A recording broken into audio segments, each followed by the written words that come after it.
So today I'm going to talk a little bit about transitions. I will read the scripture in a bit, but I would like to transitions.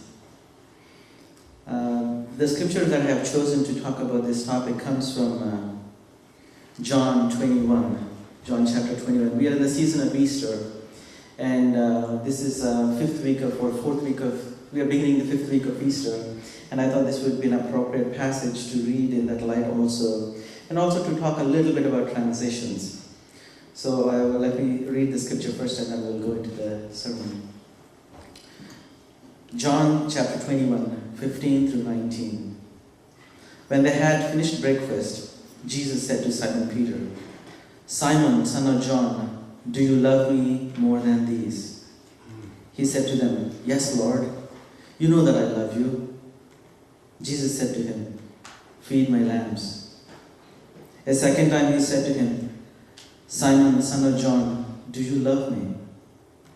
He said to him, "Yes, Lord, you know that I love you." Jesus said to him, "Tend my sheep."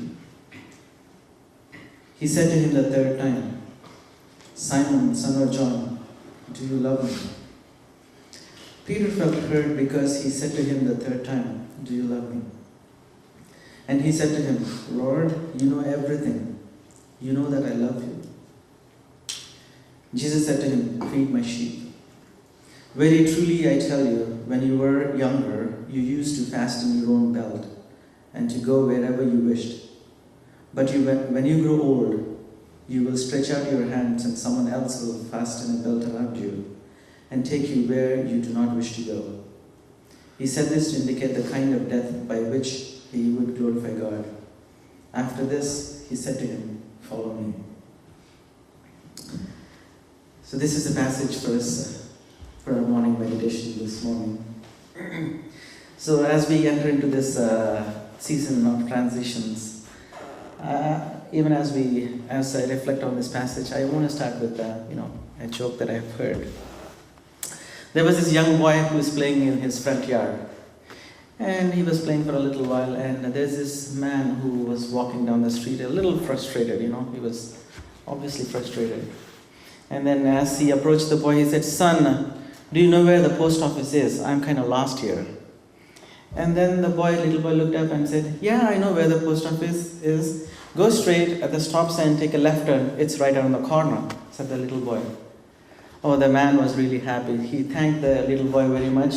And then he said, as he was about to leave, he said, "Boy, I'm the new pastor in town. On a Sunday, if you come to the church, I will tell you how to get to heaven." And the boy said, "No thanks. You don't even know how to get to the post office." So this is about a new pastor in a new town. I have heard from Finney that there's a transition that is happening at this church. You're searching, as you have mentioned, Monica, that you're searching for a new pastor and you're praying for discernment, how to transition into this new phase. And you're asking for God's wisdom. Transitions are pretty common in our lives. Right from the day we are born until the day we are out of this world, we go through so many transitions. So transitions are a part and parcel of our lives. Young people are here, and even young people experience this. They start with kindergarten, and then they go to the next school, elementary, and then they transition to middle school, and then high school, and then the college, and they move on to the university, and then if you want to do postdoc in another university. So the point is this: every inch of our life, we do experience transitions. Even in our social lives, we experience transitions. Some of us, we have relationships and we transition from one relationship to another. We are at home, we are at college, we meet somebody, we marry, a transition. Everywhere in our lives, we experience transitions. Transitions are a part and parcel of our lives. And churches are not exempt, governments are not exempt. You have one government a few years ago, now it's a different government. It's a part of life. Churches, we do experience transitions. Reverend Schuyler will tell more about transitions. He could tell more. If you ask him, he will tell you what happens in Methodist churches. We have pastors come and go, come and go. This is a part of life, church life. So transitions are pretty common in life. Even in churches, we experience transitions. Not only just with the pastors, even worship leaders. We had previously, we had Stephen leading the worship. Now we have Karina leading the worship. So transitions are a part and parts of life. We really don't need to worry about transitions. Transitions happen.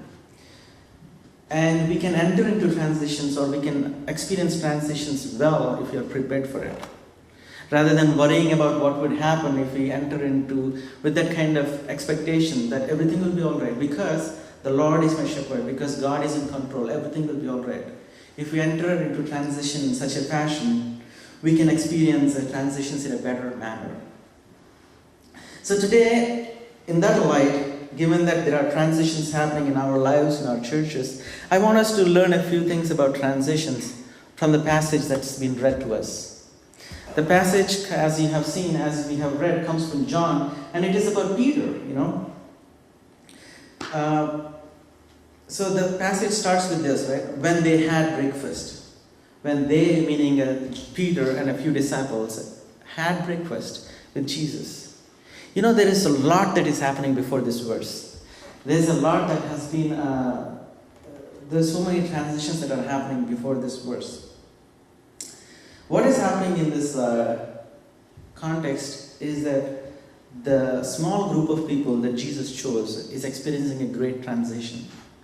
Until now, Jesus was the leader. He was leading these people here and there, wherever, and he was leading the movement.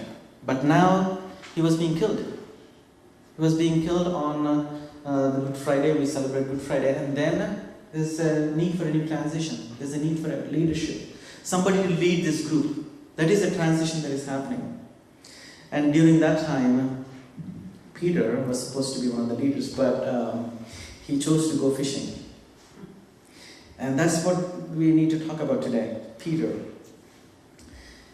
Instead of stepping up and taking up the leadership, he goes and does fishing. At that time, Jesus comes to him, and he was fishing, and he doesn't get any fish. Jesus says, fish on this side, so he gets a lot of fish. And then that encounter is happening. Jesus is asking Peter, do you love me? 3 times, right? So that is the passage. The man, Peter, is under our observation right now. So Peter is, I'll talk a little bit about Peter before we enter into anything else. So Peter is one of the first disciples that Jesus called. Remember, Peter was fishing and then he said, follow me. And then he left everything and he followed him, right? Along with his brother. And there are 2 people who walked on water. One is Jesus, of course, and the other person is Peter. There's nobody else who walked on water. Because Peter is such a guy, he wants to experience it. He wants to know if this is the Lord. So he says, Jesus, if it's you, I want to walk. Sure, walk. So he started walking on. So that is the kind of leadership quality that he has.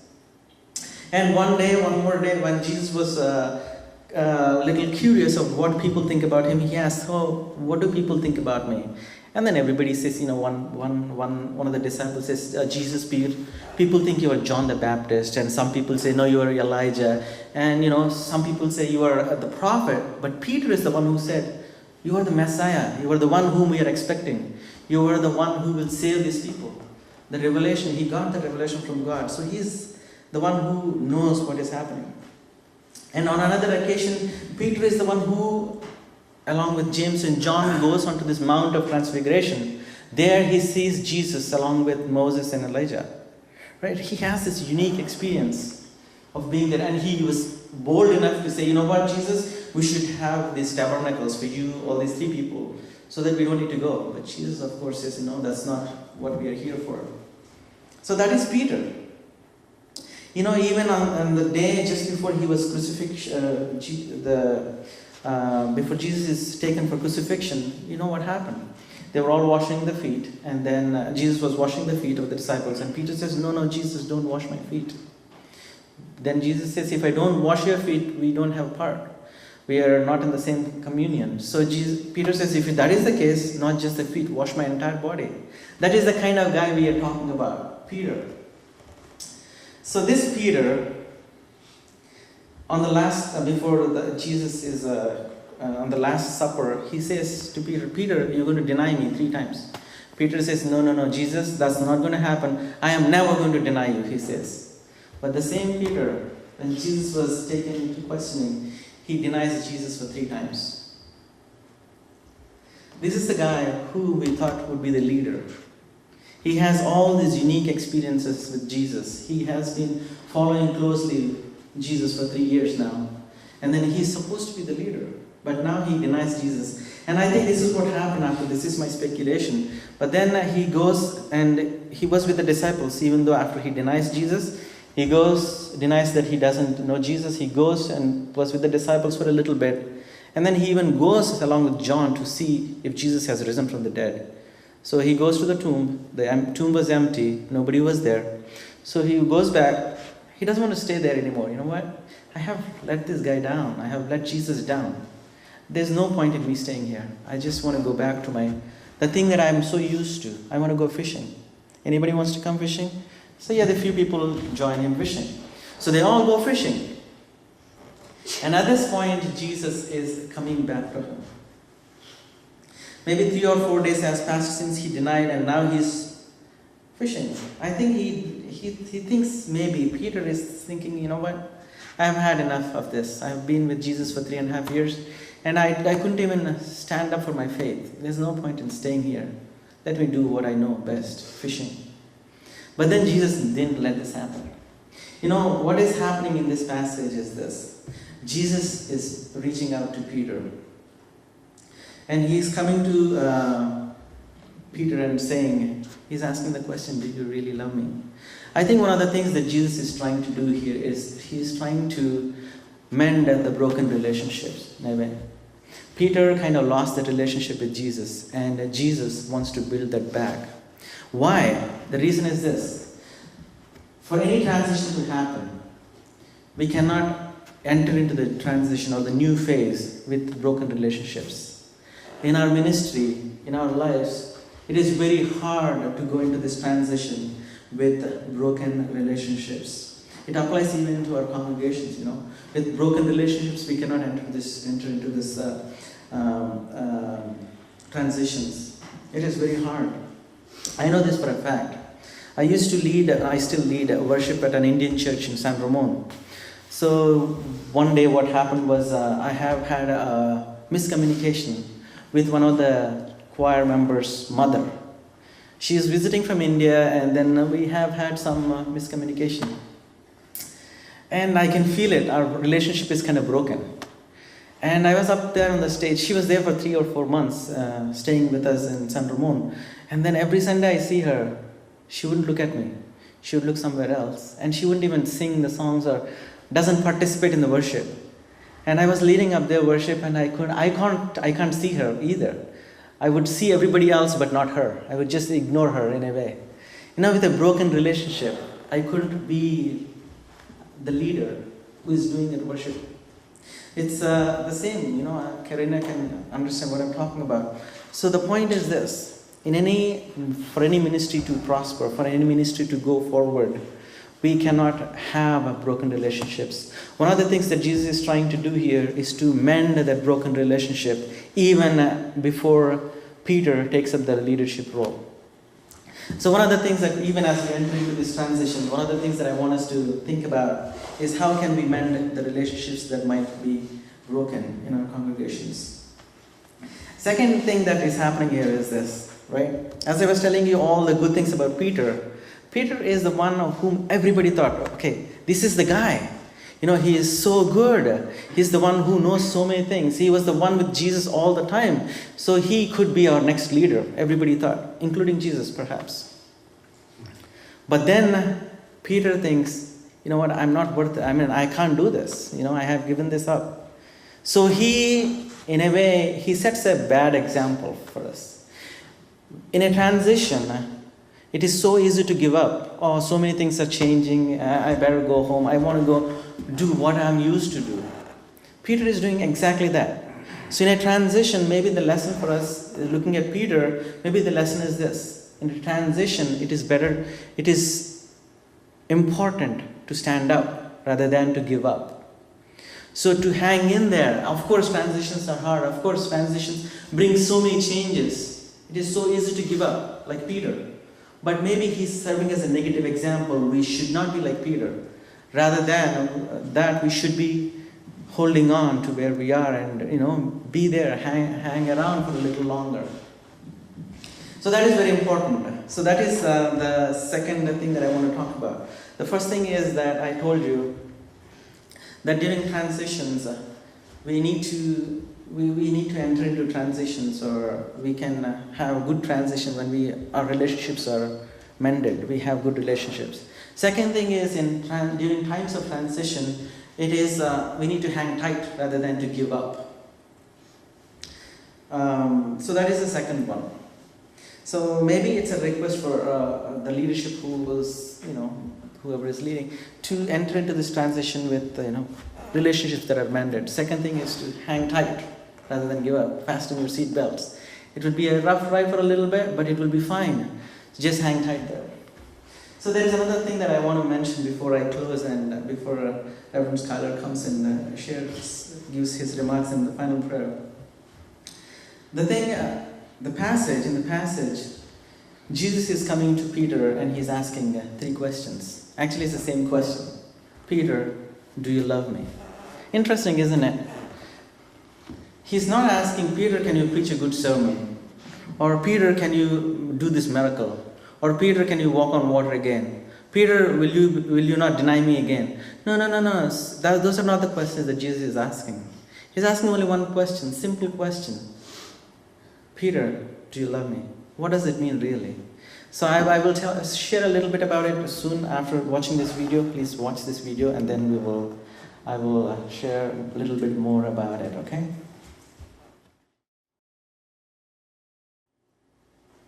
In this video, as you have seen, Peter thinks he messed up everything and he's all lost.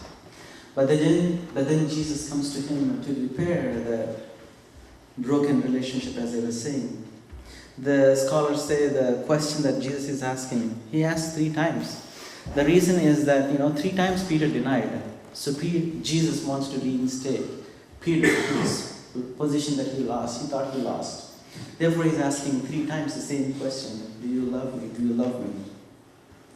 Jesus is not coming here to condemn Peter by asking this question. Jesus is preparing Peter for this great transition that is ahead of him. He was supposed to be the leader, but unfortunately he kind of denied Jesus and he has chosen to go back to where he started. But then Jesus is not remembering all those things. He's saying, what? Peter, do you love me? The question that Jesus is asking is very significant. He's not asking for good sermons or great, can you sing like Karina? Can you play the cajon? Can you operate the... No, those are not the questions that Jesus is asking. Do you love me? In other words, Peter, what is your priority? I don't know why you followed me so far, but what is your priority now? So even as they're entering into this new transition, as they're moving into this new transition, Jesus wants to make sure that the priorities are right. So even as we are transitioning into the new phase, unless and until we have God as our highest priority, love for God as the highest priority, love for Jesus as the highest priority, we will be disappointed. Until and unless we have that, we will not be happy in our transitions. So maybe in this lesson, what we are learning is that we need to have Jesus, so the love for Jesus is the highest priority, even as we move. So before I conclude, there are 3 points that I have made. Number 1 is that it is important to have broken relationships mended before we go into transitions. Otherwise, it's going to be a big mess anyway. So that is very, very important, key thing that we want to do before we enter into this transition. Number 2, we shouldn't be like Peter. We shouldn't give up when things don't go well. When things are, and the odds are so high, you don't give up. Just hang tight. It will be fine because the shepherd is with us. Finally, during these times of transitions, what we have learned is that it is a time to set our priorities right. Unless and until we have the love for God, love for Jesus as the highest priority, we will not be happy in the transitions. So even as we enter into these transitions, I would ask us to think of where we are, even as we prepare for the transitions, and continue to pray for the transitions for God's discernment and discretion, so that we find the pastor that would lead this church.